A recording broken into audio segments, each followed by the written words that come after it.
Mi deseo es que seas bendecido de parte del eterno Dios. Mi nombre es Guillermo Rivera, quien habla contigo. En esta oportunidad vamos a hablar de una palabra llamada Pesaj. Pesaj significa pasar por encima.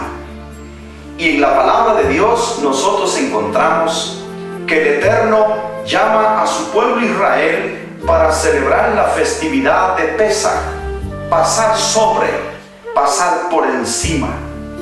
La Escritura nos enseña a nosotros, en base a esta palabra, en el capítulo 12, verso 23, dice la Escritura: y cuando pase Hashem castigando de muerte a los egipcios, verá la sangre en el dintel y en los marcos, y entonces Hashem salteará esa puerta y no permitirá que la fuerza destructora entrase en sus casas para atacarlos. La fiesta de los panes sin levadura también podemos conocerla, o como le conocemos nosotros, la iglesia gentil, la Santa Cena. En este mismo capítulo donde nosotros estamos leyendo, dice el verso 14: ese día, el día de la salida de Egipto, o sea, el día posterior a la ofrenda de Pesaj, será para recuerdo de ustedes y lo celebrarán como fiesta a Hashem en todas las generaciones. Es un decreto eterno que ustedes deben de celebrar Pesaj. Se cree que el Seder, o el orden de las cosas, fue establecido hace más de 3.500 años, sufriendo muy poca variación durante 2000 años. Los judíos establecieron un orden, una manera específica en que se debe preparar la fiesta de Pesaj. Y esto es lo que yo tomo como un bosquejo para mi vida y para la vida de todo creyente en Jesús. Encontramos en las Escrituras, en el libro de Mateo, en el capítulo 26 y el verso 17 dice: esta escritura, el primer día previo al comienzo de los panes sin levadura, los talmidim, los discípulos, se acercaron a Yahshua de Nazaret diciendo: ¿dónde quieres que te preparemos para comer Pesaj? En el versículo 18 dice que él les dijo a ellos: id a la ciudad a cierto judío y decid, el rabino dice, mi tiempo está cercano. En tu casa santifico Pesaj con mis talmidim, discípulos. Y el verso 19 dice que los talmidim hicieron como Yahshua les ordenó y prepararon Pesaj. ¿Cuál fue esa preparación? Antes de iniciarse la fiesta del Pesaj, o los panes sin levadura, o la Santa Cena, se hace una limpieza total de la casa. El rabino Shaul, el apóstol Pablo, nos dice: ¿o ignoráis que vuestro cuerpo es templo del Espíritu Santo, el cual está en vosotros, la cual tenéis de Dios, y que no sois vuestros, porque fuisteis comprados por precio? Glorificad pues a Dios en vuestro cuerpo. Primera de Corintios 6, versos 19 y 20. Eso me llena de emoción, porque cuando yo veo esta escritura y miro a los discípulos limpiando aquella casa en su totalidad, limpiando el piso, limpiando las paredes, quitándolas de la telaraña, eso me da a entender que la casa donde se debe de celebrar la Pascua, que es Cristo y que fue sacrificado por nosotros, este cuerpo debe estar limpio, nítido, barrido, destelado totalmente, para que el Espíritu de Dios more en mi vida, en la vida de la iglesia. Muy específicamente se limpiaba la cocina y todas las áreas donde se haya adquirido alimento durante la semana anterior. Simbólicamente, el padre con los niños buscan que no quede ningún resto de pan con levadura. La levadura es el hametz. Y ese día anterior el padre con sus hijos limpiaba todas las áreas donde se había comido los alimentos. El apóstol Pablo Shaul nos vuelve a repetir a nosotros: no es buena vuestra jactancia. ¿No sabéis que un poco de levadura leuda toda la masa? Limpiad pues la vieja levadura para que seáis nueva masa, sin levadura como sois. Pues nuestra ofrenda pascual, que es Mashiach, ya fue sacrificada por nosotros. Primera de Corintios, capítulo 5, verso 6 y verso 7. Yahshua, como buen judío, como buen hebreo, celebró esta cena recostados sobre almohadas, relajados, profetizando: ahora somos libres y no esclavos. El encendido de las velas. En la víspera de la Pascua, lo primero que se hace es encender las velas festivas, probablemente para recordar el gran candelabro que se encontraba en el templo, posiblemente representando la presencia del Espíritu Santo. Estas velas son encendidas por la mujer a la vez que ella dice una oración, la bendición sobre la casa. Esto me llena, me bendice y puedo amar cada día más a mi esposa porque ella es tomada en cuenta para un acto tan especial. Y aprendo con esto que yo debo de amarla más a mi esposa, debo de respetarla, debo de tenerla, como la Escritura dice, como un vaso frágil. Debo de sentirme contento de que tengo una esposa, una mujer, a la cual en los tiempos de Yeshua se les permitió encender las velas de la festividad del Pesaj.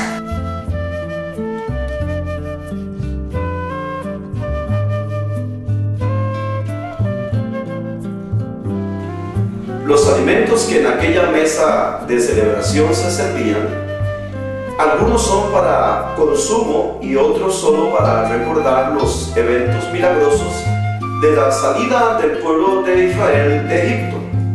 En aquella mesa se encontraban frutas secas como higos, pasas, dátiles y albaricoques, y los vegetales que ahí también estaban eran zanahorias, pepinillos, apio y perejil, aceitunas y pepinillos conservadas en vinagre.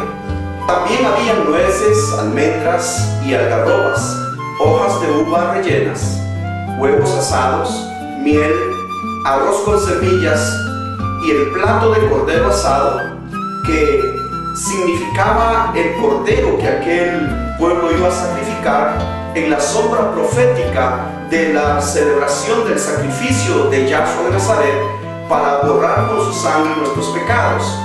Pero también significaba algo muy importante para el pueblo de Egipto, ya que el cordero era una deidad que ellos tenían, y Dios quiso tomar esa deidad del pueblo de Egipto para sacrificarlo, a fin de que ellos pudieran mirar el poder de Dios.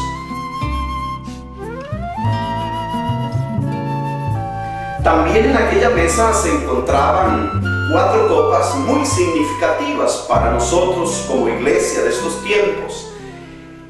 Aquellas copas tienen un significado, y cada persona tenía una copa con vino diluido para beber en 4 ocasiones diferentes, designadas durante el ceder o el orden de las cosas.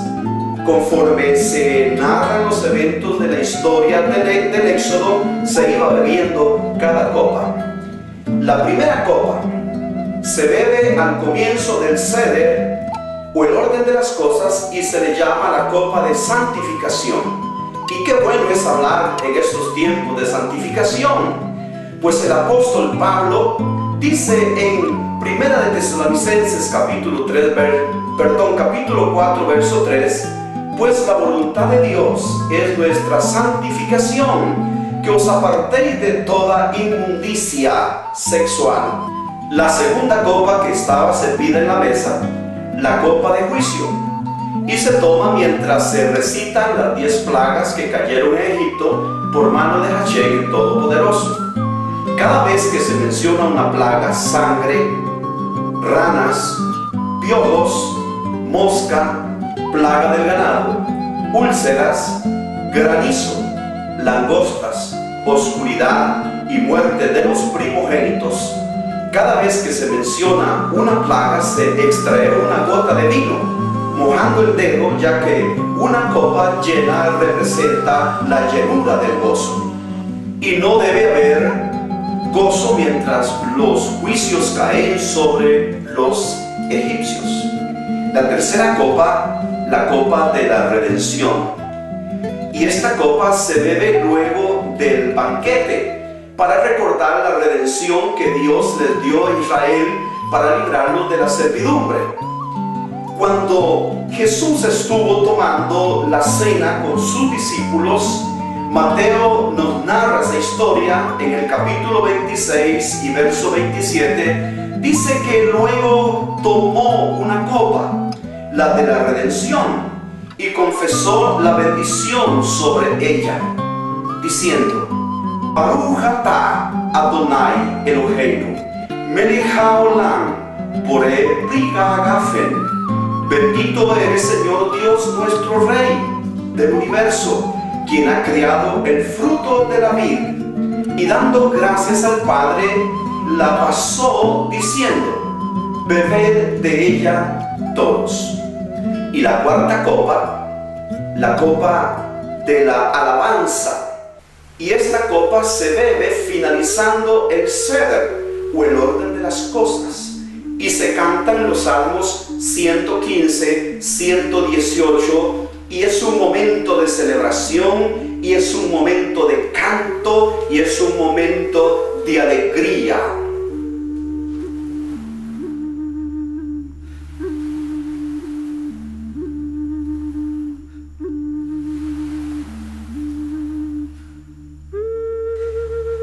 En aquella mesa también se encontraban 3 panes, matzah, o sea, pan sin levadura. Y es un pan sin levadura en forma de galleta tostada. Esta masa hoy en día es rallada y agujereada antes de ser metida al horno, como lo fue Yahshua de Nazaret al ser azotado y traspasado. Mateo nos dice a nosotros que lo desnudaron y lo cubrieron con un manto de color rojizo, y tejiendo una corona de espinas se la incrustaron violentamente sobre su cabeza, y una vara de medir a su diestra, y arrodillándose delante de él se burlaban, diciendo: Shalom, Rey de los judíos. Y escupiendo sobre él, tomaron la vara y lo golpearon con ímpetu. También Juan, en el capítulo 19, versos 33 y 34, dice en la escritura: pero cuando llegaron a Yeshua, como lo vieron que estaba muerto, no le quebraron las piernas, sino que uno de los soldados le abrió el costado con su lanza, y al instante salió sangre y agua. Mientras comían, tomó Yeshua el pan del medio, y habiendo hecho la bendición correspondiente: Baruch atah Adonai Eloheinu, melech haolam, lechen min haaretz. Bendito eres, Señor, Dios nuestro, Rey del universo, quien produce el pan de la tierra. Lo partió y lo pasó a sus talmidim, a sus discípulos, diciendo: tomad, comed, esto habla de mi cuerpo. ¿Por qué dice la escritura que Yeshua tomó el pan de en medio? Sobre la mesa hay 3 matzot envueltos en paño ceremonial, y estos tienen un significado muy especial. La matzah de encima, pan sin levadura, Dios creador. La matzah del fondo representa la humanidad de esta tierra, y la matzah de en medio representa al sumo sacerdote intercesor. También en aquella mesa se encuentran los huesos de cordero que representan al Cordero Pascual. Durante la tarde previa a la noche en que el ángel de la muerte visitaría Egipto, Dios ordenó a los israelitas que mataran un cordero sin mancha y sin defecto, y que pintaran los postes y el dintel de sus puertas con la sangre del cordero. Al pasar el ángel y ver las casas marcadas, éste pasaría de largo, y todos serían guardados de los horrores de la muerte.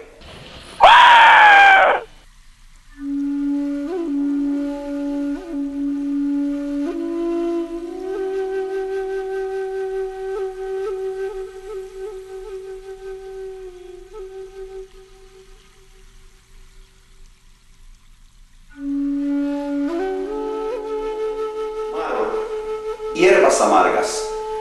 Estas hierbas representan la amargura que los hebreos vivieron en la esclavitud por sus trabajos forzados en Egipto, batiendo barro, mezclando con paja para construir ladrillos. El libro de Éxodo, en el capítulo 1, verso 14, la escritura dice: les amargaron sus vidas con arduos trabajos, con argamasa y ladrillos, así con todas las tareas del campo. Todo el trabajo que les hacían hacer era forzado. Su objetivo era quebrantarlos. Estas hierbas se comen sumergiéndolas en un recipiente con agua salada, y cada vez que se levanta gotean, y cada gota representa una lágrima derramada por los hebreos. Esas ramas de apio y perejil también representan el hisopo que se utilizó con sangre de cordero para pintar los dinteles y las puertas de cada casa hebrea en Egipto.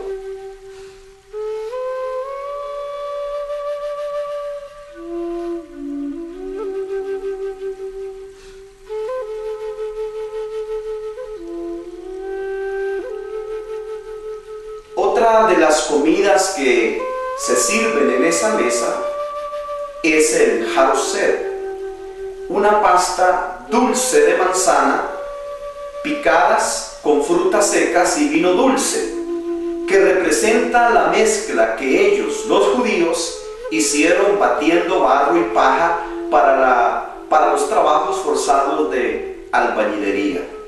Pero también representa esa mezcla de frutas picadas, representa la dulzura de Dios. Esa jalea representa la dulzura de Dios aún en los sufrimientos. Hoy comemos el matzah en esta tierra de esclavitud y pecado, pero mañana la comeremos en la nueva Jerusalén. Y me fue concedido ver un cielo nuevo y una tierra nueva, porque el primer cielo y la primera tierra pasaron y los océanos desaparecieron.